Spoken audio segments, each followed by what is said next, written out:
नमस्कार दोस्तों, मैं अपने वादे के मुताबिक आज आपके लिए फिर से एक नई कहानी लेकर आया हूँ, जो सिर्फ कहानी नहीं है, ये एक सीख है जो आपको अपने जीवन में उतारना चाहिए। तो चलिए शुरू करते हैं। स्वर्ग यहाँ नर्क यहाँ। एक बुजुर्ग औरत मर गई, यमराज लेने आए। औरत ने यमराज से पूछा, आप मुझे स्वर्ग ले जाएंगे या नरक? यमराज बोले, दोनों में से कहीं नहीं। तुमने इस जन्म में बहुत अच्छे कर्म किए हैं, इसलिए मैं तुम्हें सीधे प्रभु के धाम ले जा रहा हूँ। बुजुर्ग औरत खुश हो गई, बोली, धन्यवाद, पर मेरी आपसे एक विनती है। मैंने यहाँ धरती पर सबसे बहुत स्वर्ग नरक के बारे में सुना है और मैं एक बार इन दोनों जगहों को देखना चाहती हूँ। यमराज बोले, तुम्हारे कर्म अच्छे हैं, इसलिए मैं तुम्हारी ये इच्छा पूरी करता हूँ। चलो हम स्वर्ग और नरक के रास्ते से होते हुए प्रभु के धाम चलेंगे। दोनों चल पड़े। सबसे पहले नरक आया। नरक में एक बुजुर्ग औरत ने जोर जोर से लोगों को रोने की आवाज़ सुनी। वहाँ नरक में सभी लोग दुबले पतले और बीमार दिखाई दे रहे थे। औरत ने एक आदमी से पूछा, यहाँ आप सब लोगों की ऐसी हालत क्यों है? आदमी बोला, तो और कैसी हालत होगी? मरने के बाद जब से यहाँ आए हैं, हमने एक दिन भी खाना नहीं खाया। भूख से हमारी आत्माएं तड़प रही हैं। बुजुर्ग औरत की नज़र एक विशाल पतीले पर पड़ी, जो कि लोगों के कद से करीब 300 फुट ऊंचा होगा।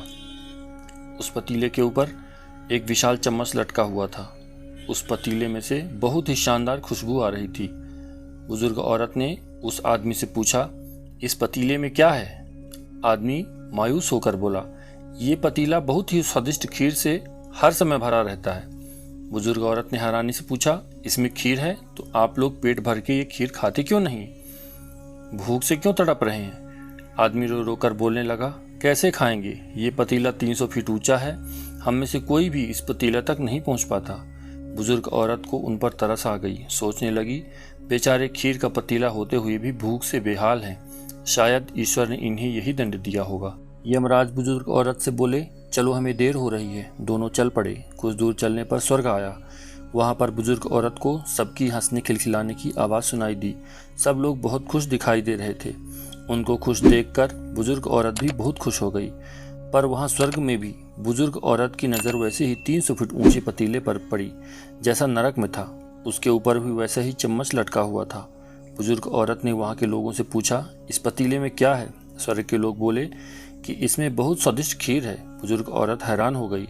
उनसे बोली, पर ये पतीला तो 300 फीट ऊंचा है, आप लोग तो इस तक पहुंच नहीं पाते होंगे। उस हिसाब से तो आप लोगों को खाना मिलता ही नहीं होगा, आप लोग भूख से बेहाल होंगे। पर मुझे तो आप सभी इतने खुश लग रहे हो, ऐसे कैसे? लोग बोले, हम तो सभी इस पतीले में से पेट भर के खीर खाते हैं। औरत बोली, पर कैसे? पतीला तो बहुत ऊंचा है। लोग बोले, तो क्या हो गया? पतीला ऊंचा है तो यहाँ पर कितने सारे पेड़ हैं।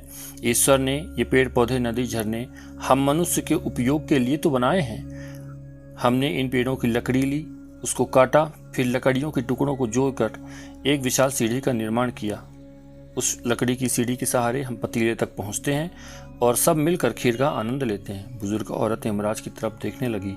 यमराज मुस्काए, बोले, ईश्वर ने स्वर्ग और नरक मनुष्य के हाथों में ही सौंप रखा है। चाहे तो अपने लिए नरक बना ले, चाहे तो अपने लिए स्वर्ग। ईश्वर ने सबको एक समान हालातों में डाला है। उसके लिए उसके सभी बच्चे एक समान हैं। वो किसी से भेदभाव नहीं करता।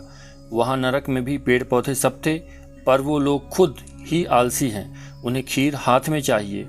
वो कोई कर्म नहीं करना चाहते, कोई मेहनत नहीं करना चाहते, इसलिए भूख से बेहाल हैं। क्योंकि ये ही तो ईश्वर की बनाई इस दुनिया का नियम है। जो कर्म करेगा, मेहनत करेगा, उसी को मीठा फल खाने को मिलेगा। दोस्तों, स्वर्ग और नरक आपके हाथ में है। मेहनत करें, अच्छे कर्म करें और अपने जीवन को स्वर्ग बनाएं। दोस्तों, मेरी कहानी कैसी लगी मुझे कमेंट करके ज़रूर बताइए। अच्छी लगी हो तो दोस्तों के साथ शेयर कीजिए। मेरे चैनल को सब्सक्राइब कीजिए, बेल आइकन को प्रेस कीजिए ऐसी कहानियों के लिए। धन्यवाद।